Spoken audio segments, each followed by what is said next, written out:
जी मैं अभी महंगाई के ऊपर आने लगा हूं। डीजल की कीमतें मुझे पता है कि कहां से कहां गई। जब हमारी हुकूमत को साजिश के तहत हटाया गया तो 150 रुपया लीटर पे पेट्रोल था और 145 रुपए पे 1 लीटर फजल रहमान था।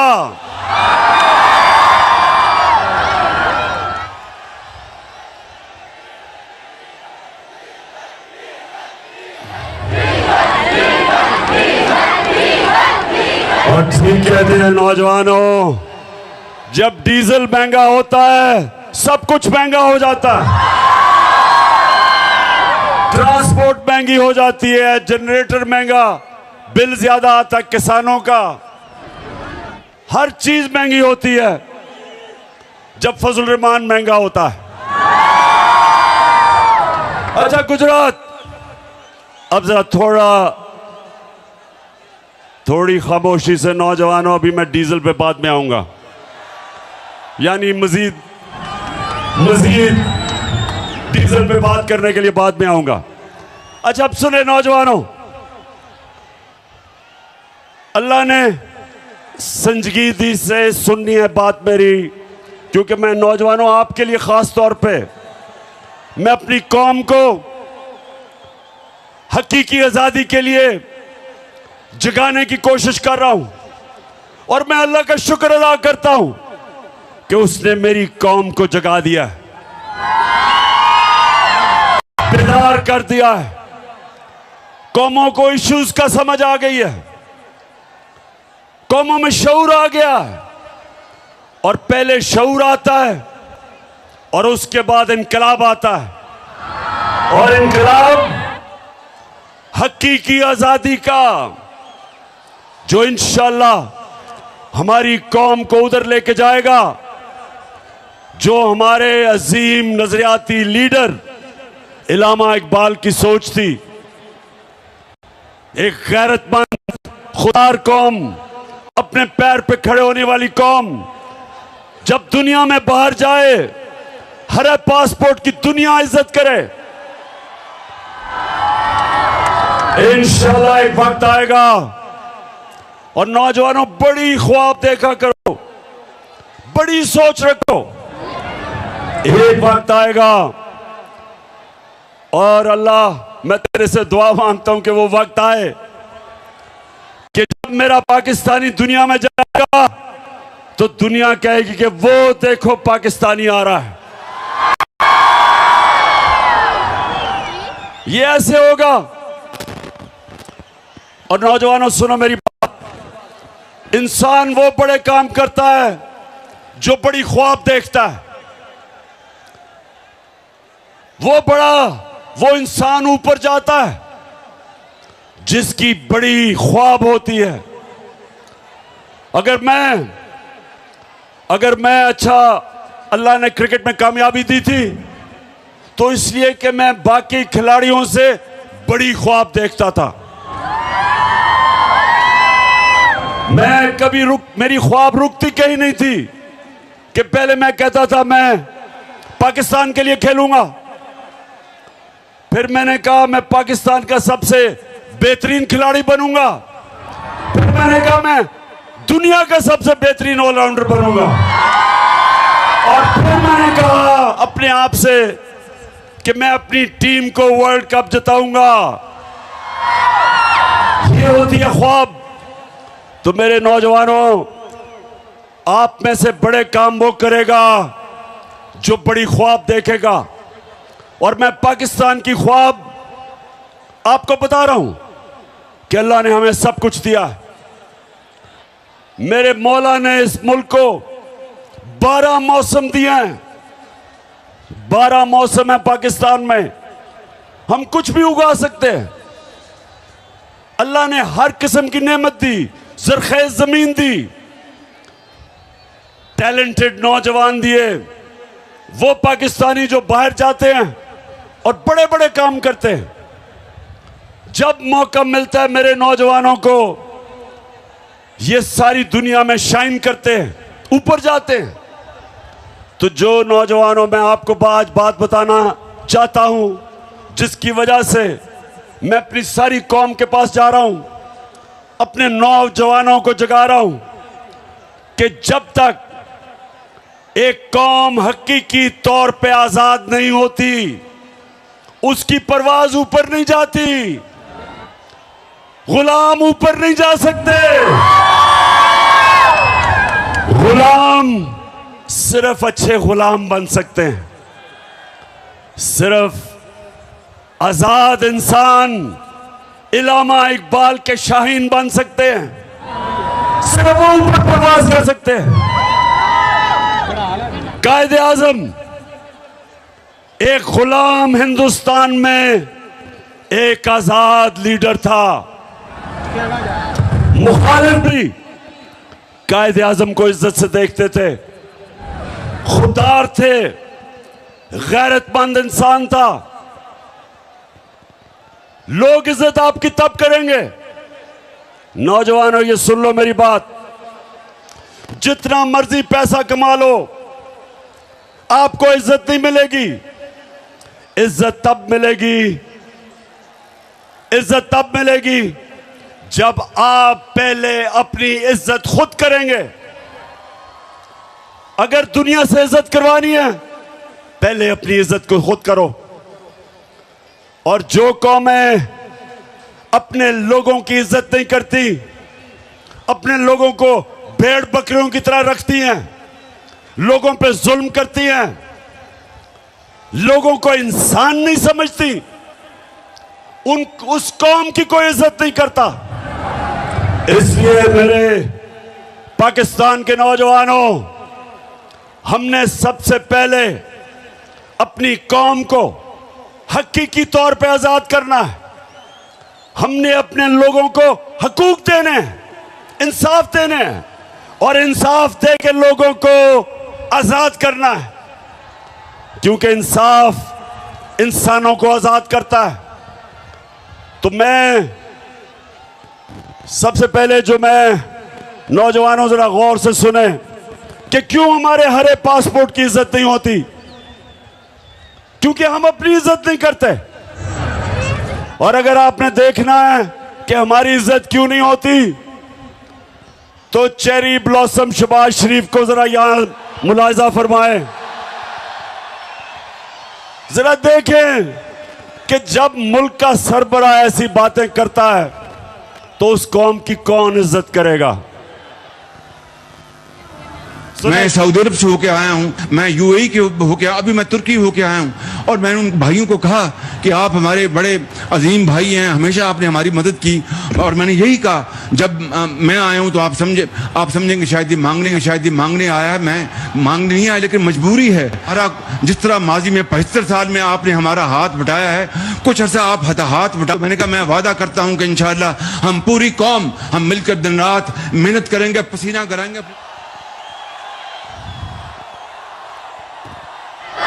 पूरा गुजरात और मेरी यहाँ बहनें इतनी तादाद में आई हैं, आपको भी मैं खुशामदीद कहता हूं। अब मुझे सवाल का जवाब दे। अगर कोई आपको ऐसे कहे, अभी जरा आप जाएंगे बाहर, मांगने वाला आएगा, कहेगा जी मैं मजबूर हूं, यही कहेगा ना, मैं मजबूर हूं, या कहेगा जी मुझे पैसे थोड़े दे दो, मैं वापस कर दूंगा बाद में, और आपको पता है वो नहीं वापस करेगा। तो ये जब आपके मुल्क का सरबराह कहता है जी मैं तुर्की गया, मैं यूएई गया, मैं सऊदी अरेबिया, मैं पैसे मांगने गया, तो नौजवानों इसलिए मेरी बड़ी गौर से आपने बात सुननी है। हम एक अजीम कौम है और हमने उस उज़्मत पे पहुंचना है, लेकिन उससे पहले हमने अपने आप को आजाद करना है। कुरान में अल्लाह कहता है मैंने इंसान को अपनी सबसे अजीम मखलूक बनाया है।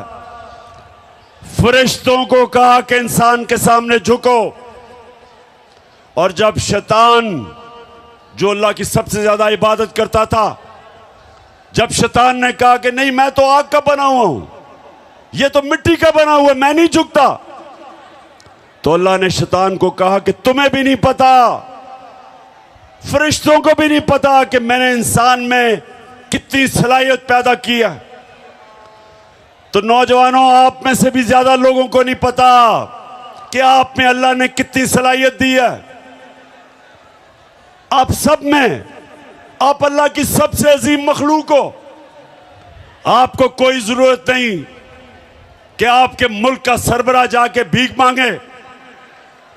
एक खुददार कौम कभी किसी के सामने हाथ नहीं फैलाती। एक खुददार आदमी भूखा मर जाता है लेकिन इंसान के सामने हाथ नहीं फैलाता।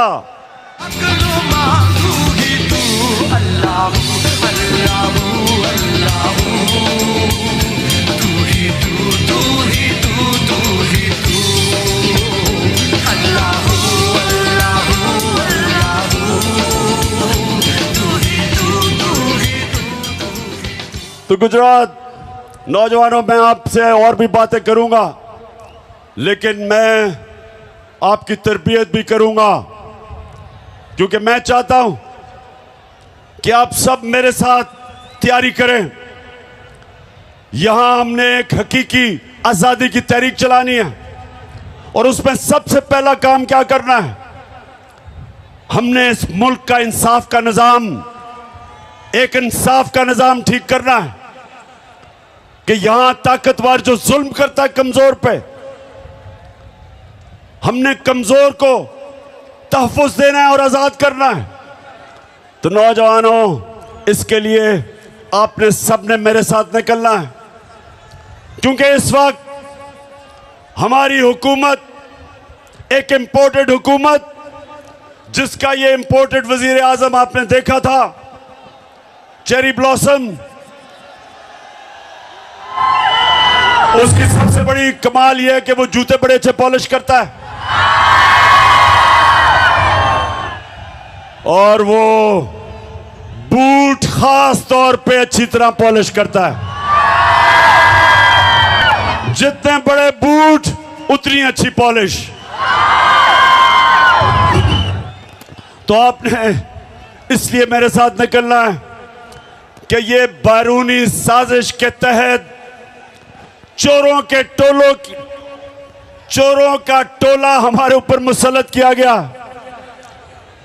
ये थ्री स्टूजेस जो हमारे ऊपर मुसल्लत किए गए, क्योंकि ये बड़ी अच्छी तरह अपने बैरूनी आकाओं के जूते पॉलिश करते हैं, इसलिए मुसल्लत किए गए। इमरान खान उनको इसलिए गवारा नहीं था क्योंकि वो कहता था एब्सोल्युटली नॉट, और वो किसी की गुलामी मानने के लिए तैयार नहीं था। और वो जो इस मुल्क की फॉरेन पॉलिसी बनाना चाहता था, वो अपने लोगों के लिए थी। तो अगर रूस मुझे सस्ता तेल दे और 40% कम कीमत पे या 30% कम कीमत पे अगर रूस तेल दे, तो मैं क्यों ना लूं, क्योंकि मैं अपने लोगों को सस्ता पेट्रोल और फजल रहमान बेच सकता हूं। तो क्यों ना लूं मैं।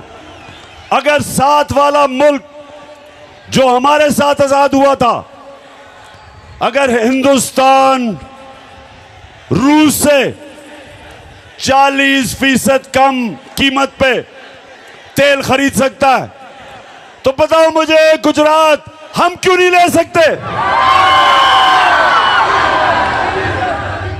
और दूसरी चीज ये भी सुन लो, हमारे पिछले जो मिलिट्री डिक्टेटर था, उसने अमेरिका के सामने घुटने टेके और अमेरिका की जंग में शामिल हुआ, और 80,000 मेरे पाकिस्तानी उस जंग में कुर्बान हुए, अमेरिका की जंग में। और जब मैं कहता हूं कि अमेरिका हम तुम्हारे साथ अमन में शामिल हैं, लेकिन किसी जंग में हम तुम्हारे साथ नहीं शामिल, तो मैं अपने लोगों का सोचता हूं। लेकिन जो लोग इन्होंने मुसल्लत किए, जो ऑर्डर मिलेगा उधर से ये वो करेंगे। ना ये रूस से सस्ता तेल लेंगे क्योंकि अमेरिका नाराज हो जाएगा, और ना ही मुझे खौफ है कि ये रोकेंगे कि हमारा मुल्क इस्तेमाल होगा किसी की जंग में और हमें नुकसान पहुंचाएंगे। तो गुजरात, पहले हाथ खड़ा करके बताओ कि क्या आप मेरे साथ इसमें शामिल हो?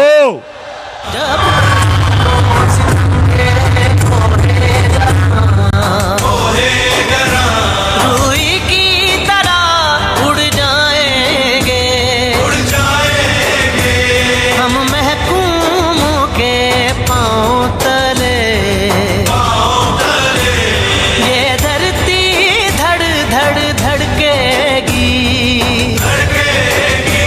और अहले हुक्म के शाहरुख पे जब बिजली कड़कड़ कड़केगी हम देखेंगे। तो गुजरात, जब से ये आए हैं, याद होगा आपको कि मेरी हुकूमत के खिलाफ इन्होंने सब प्रोपेगेंडा किया और इनके साथ वो मिले हुए थे। गुजरात, इनके साथ वो लिफाफा वाले साहब मिले हुए थे, लिफाफी मिले हुए थे, पैसे लेके जमीर बेचने वाले, और वो मीडिया हाउस जो हमेशा पैसे की बुत की पूजा करता है। और आप सबको पता है वो कौन सा मीडिया हाउस है। हाँ, फिर से ऊंची ऊंची जरा। जी जी, माशाल्लाह, शऊर रखने वाली मेरी कौम है। अब तो बच्चा बच्चा मेरा शऊर बेदार हो चुका है। और आज हम मुबारक देते हैं ARY को, और हम खास तौर पे इस्लामाबाद हाई कोर्ट का, हम सारी कौम अप्रिशिएट करती है इस्लामाबाद हाई कोर्ट को कि उन्होंने आज़ादी राय के ऊपर, आज़ादी सहाफत के लिए स्टैंड लिया। और ये जो फैशिस्ट गवर्नमेंट है, ये जो लोगों को मीडिया के ऊपर जुल्म, कंट्रोल, अच्छे अच्छे सहाफियों के ऊपर जुल्म, अरशद शरीफ जैसा एक मुहिब्बे वतन पाकिस्तानी वो मुल्क से बाहर गया हुआ है, साबिर शाकिर मुल्क से बाहर है इस हुकूमत के दहशतगर्दी की वजह से। एयाज मीर जैसा दानिश्वर, समी इब्राहिम, उनको इन्होंने मारने की कोशिश की, और इमरान रियाज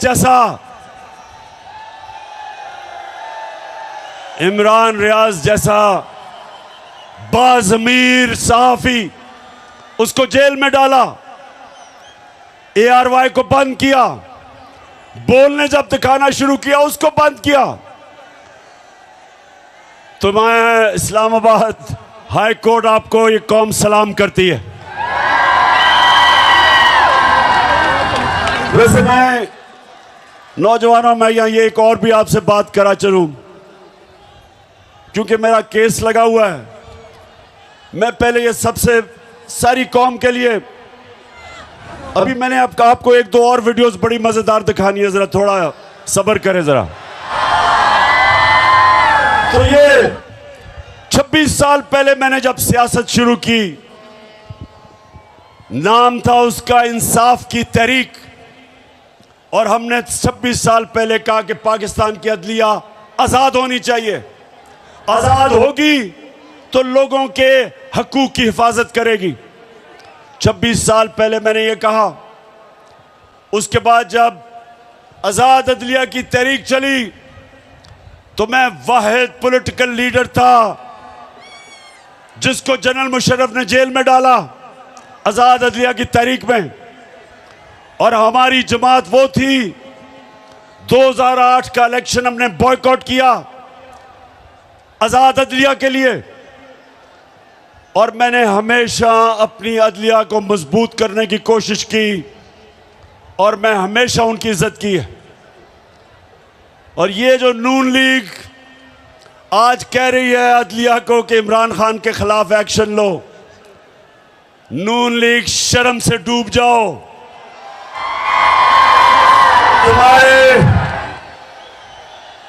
तुम्हारे नवाज शरीफ ने डंडों से सुप्रीम कोर्ट के ऊपर हमला किया था और चीफ जस्टिस सजाद अली शाह, एक ऑनरेबल चीफ जस्टिस को आपने ब्रीफ केस चला के रिश्वत जजेस को दे के एक ऑनरेबल चीफ जस्टिस को हटाया था।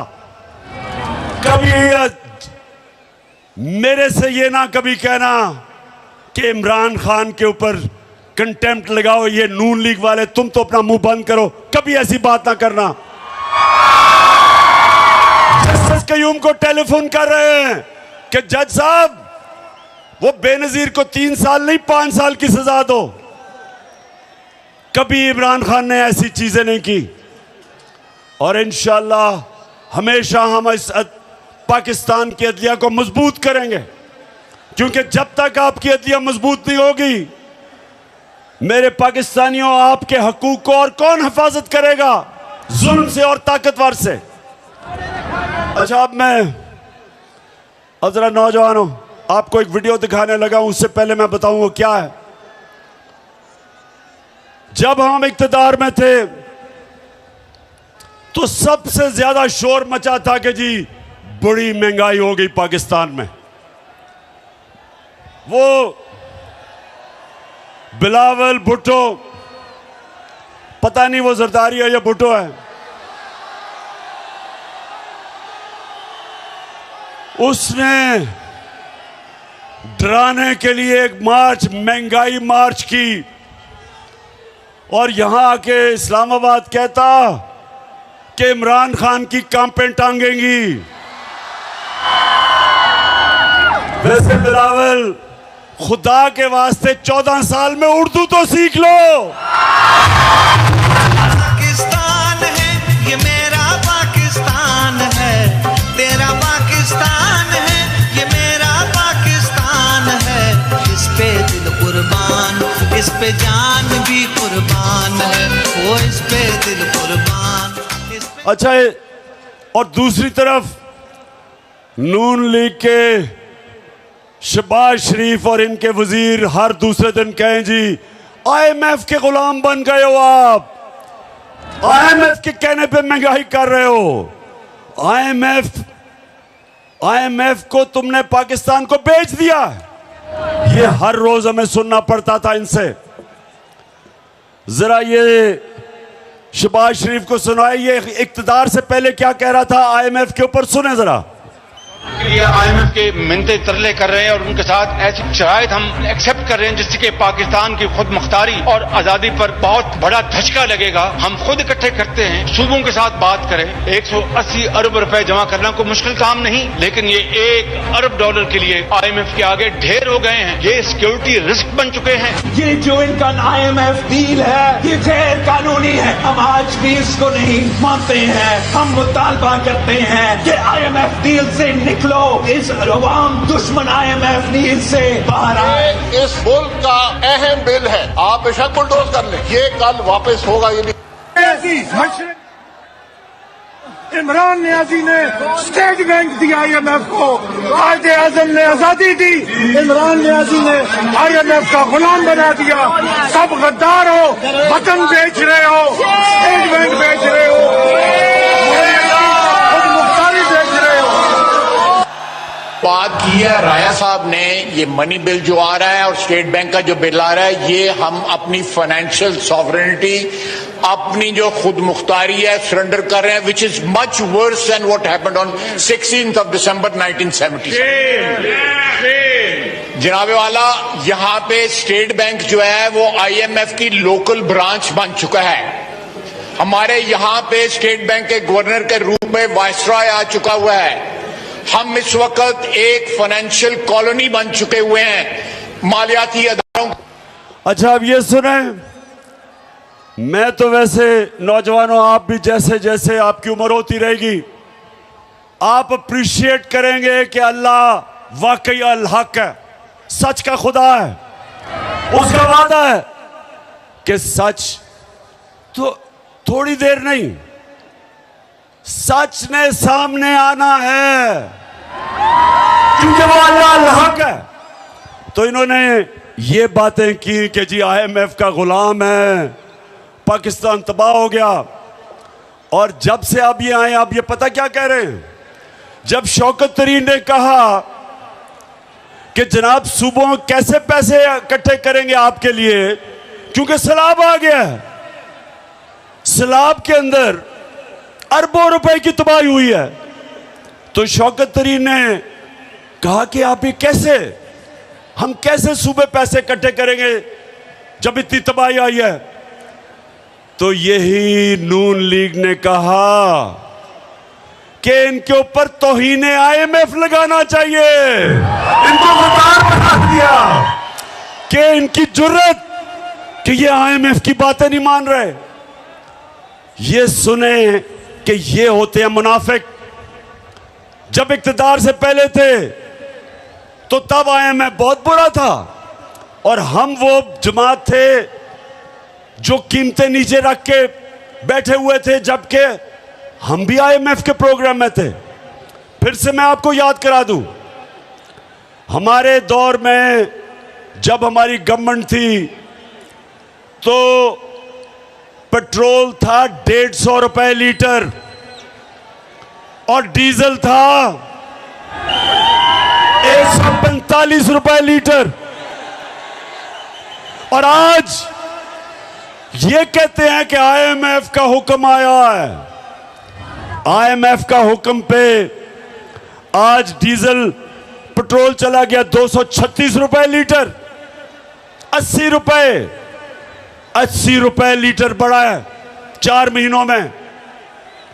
और जो डीजल है वो 100 रुपया बढ़ा। तो मैं सवाल पूछता हूं कि जब हम इनसे पूछते हैं कि जी क्यों इतना आपने तेल क्यों इतना बढ़ाया, तो कहते IMF का हुक्म है। हम भी IMF के प्रोग्राम में थे, हमने महंगाई ऐसे नहीं आने दी।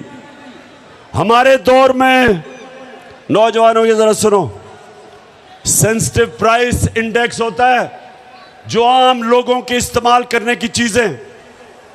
तो हमारे दौर में जो महंगाई थी, आलमी महंगाई थी, SPI हमारे दौर में 17 से 18% था। आज कितना बताओ, कितना आज? 45%, 3 गुना ज्यादा। 4 महीने में क्या हुआ कि 45% पे महंगाई पहुंच गई। हमारे दौर में तेल आलमी मार्केट के अंदर $103 और $110 में था। फिर से सुन लो, हमारे दौर में 103 से $110 पे तेल था आलमी मंडी में। आज $96 है तेल, आज $96 है, उससे कम है। तो आज पेट्रोल और डीजल इतना महंगा कैसे हो गया? हम भी IMF प्रोग्राम में थे, आज इतनी महंगाई कैसे हो गई? इन्होंने तो सारी हमारी हुकूमत के खिलाफ प्रोपेगेंडा महंगाई पे किया था। आज लोगों से पूछे बिजली के बिल, हमारे दौर में 18 रुपए यूनिट बिजली थी, उसको भी हमने 5 रुपए पे सब्सिडाइज किया था। आज बिजली 36 रुपए यूनिट है और टैक्स लगा के 50 रुपए तक पहुंच जाती है। बिजली के बिल आए आपके घरों में? बताएं, आए बिजली के बिल? बिजली के बिल आए तो मुझे बताएं कि साथ आपने डिस्प्रिन रखी हुई थी सरदर्द बचाने के लिए।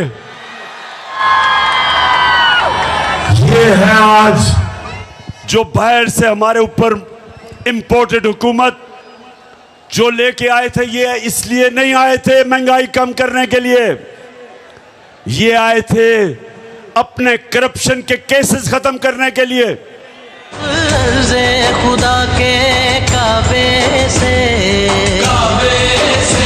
सब बुत उठवाए जाएंगे, हम रहले सफा मरदूदे हरम मसनद पे बिठाए जाएंगे, सब ताज उछाले जाएंगे, सब तख्त गिराए जाएंगे, हम देखेंगे। तो ये गुजरात, ये महंगाई कम करने नहीं आए थे, ये अपने करप्शन के केसेस वो खत्म करवाने आए थे। पहले जनरल मुशर्रफ ने इनके केसेस खत्म किए, एनआरओ दिया 2008 में। तब इन्होंने अरबों रुपए की चोरी की थी, शरीफ और जरदारी खानदान ने। उसने केस माफ किए, जबकि वो कर नहीं सकता था क्योंकि पैसा तो आपका था। गुजरात फिर से समझ जाओ, चोरी और करप्शन में क्या फर्क है। चोरी होती है जो आपके घर में कोई आके चोरी करे, मेरी कोई घड़ी चोरी कर ले, मेरे घर से पैसे लूट ले, ये इसको चोरी कहते हैं। करप्शन होती है जब कौम का पैसा चोरी होता है, जो पैसा आपके स्कूलों पे, अस्पतालों पे, सड़कों पे, गुर्बत कम करने पे, सब्सिडी देने पे, जो पैसा आपके ऊपर लगना होता है वो इनकी जेबों में चला जाता है, वो मुल्क को नुकसान पहुंचाता है। और जब मुल्क के सरबरा, प्राइम मिनिस्टर, वजीर चोरी करते हैं, मुल्क तबाह हो जाता है। तो गुजरात, हमारी जंग इंसाफ की, जब इंसाफ आएगा तो चोरी खत्म होगी, करप्शन खत्म होगी। और इसलिए हमने सबने मिलके इस इंपोर्टेड हुकूमत के साथ आप तैयारी करनी है, एक तहरीक चलानी है, और सबने कॉल दूं, आप सबने निकलना है।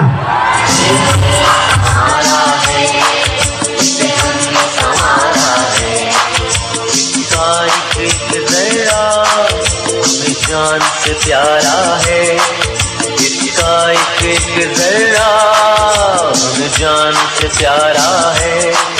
ये देश, ये देश, ये देश हमारा है, ये देश हमारा है, ये देश हमारा। मैं इस हुकूमत को आज खबरदार करना चाहता हूं, ये जो आप हरबे इस्तेमाल कर रहे हैं, ये जो आप जुल्म कर रहे हैं, ये जो आपने शहबाज गिल के ऊपर तशद्दुद किया, जेल में उसको डाल के, उसको नंगा करके जो उसके ऊपर आपने तशद्दुद किया, मैं आज आपको खबरदार करना चाहता हूं कि जिस तरह आपने जमील फारूकी, एक सहाफी को, उसको जेल में बंद करके उसको भी नंगा किया, तशद्दुद किया, और खास तौर पे हमारे सिंध के ऑपोजिशन लीडर हलीम आदिल शेख, उसको एक केस से निकलता है दूसरे में डाल देते हैं। 27 FIR सिंध के ऑपोजिशन लीडर के ऊपर की हुई हैं, उसको जेल पे उस पे तशद्दुद किया। तो मैं इसके अलावा जो आपने सहाफियों से किया, मैं आज आपको वाज़े तरीके से खबरदार करना चाहता हूं कि हमारा जो इंसाफ का, जो हमारी इंसाफ की जो तहरीक है, अगर इसी तरह आप करते रहे, वो इस्लामाबाद की तरफ आएगी और आप सबको छुपने की जगह नहीं मिलेगी।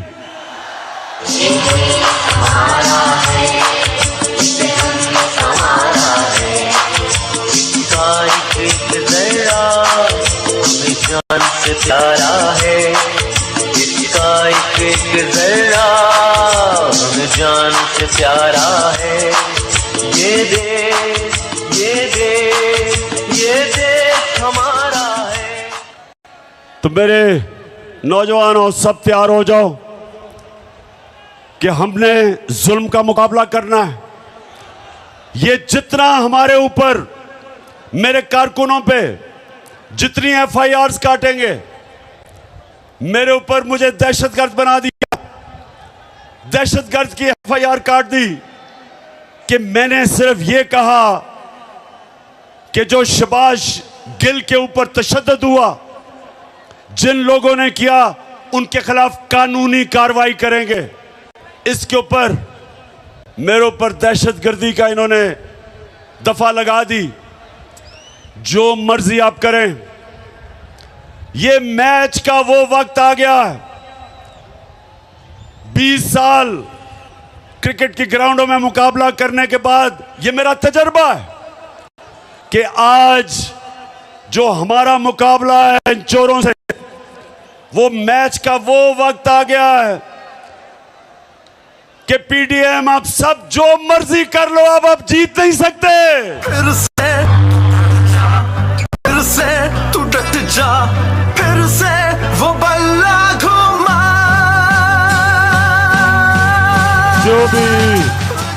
जो भी कर लो, बाहर बैठे हुए अपने जो आका हैं, उनके घुटने घोड़े बिचते भी दबाओ, जितनी मर्जी उनकी खिदमत करो। ये तुम मैच अब नहीं जीत सकते।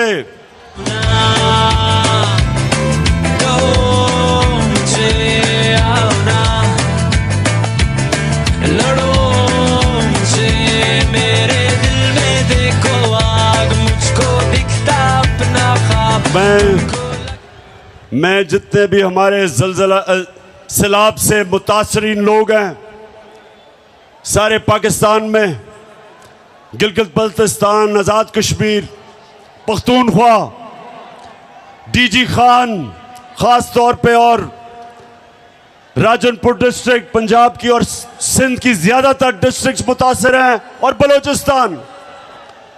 मैं इंशाअल्लाह अपनी सारी पार्टी को भी, अपनी कौम को इकट्ठा करूंगा, पैसे जमा करूंगा, और माशाअल्लाह चीफ मिनिस्टर का जो रिलीफ फंड था उसमें 5.5 अरब रुपया आया, लेकिन इससे बहुत ज्यादा आना था क्योंकि लोग पहुंच ही नहीं सके, लोग टेलीफोन कॉल नहीं कर सके। तो इंशाअल्लाह अभी हम तैयारी कर रहे हैं, हम देख रहे हैं कि किधर किधर लोगों को जरूरत है, और उसके बाद मैं मजीद और पैसा इकट्ठा करूंगा अपनी कौम से, और इंशाअल्लाह अपने सैलाब के मुतासरीन को ये मैं यकीन दिलाता हूं कि सारी कौम आपके साथ खड़ी है। मैं चीफ मिनिस्टर साहब आपको और मून साहब को, आप दोनों को इस जबरदस्त जलसे पे जो आपने इंतजामात किए, खराज तहसीन पेश करता हूं। मैं अपनी पार्टी भी, तहरीक इंसाफ के मेरे सारे लोग जो आज यहां आए हुए हैं बड़ी तादाद में, मैं आज आपका भी शुक्रिया अदा करता हूं कि इतना जबरदस्त आज गुजरात के अंदर जलसा किया। मैं आप सबका, अपनी बहनों का आज शुक्रिया अदा करता हूं, और नौजवानों खास तौर पे, क्योंकि आप हैं मेरी टीम जिसने पाकिस्तान को मैच जिताना है।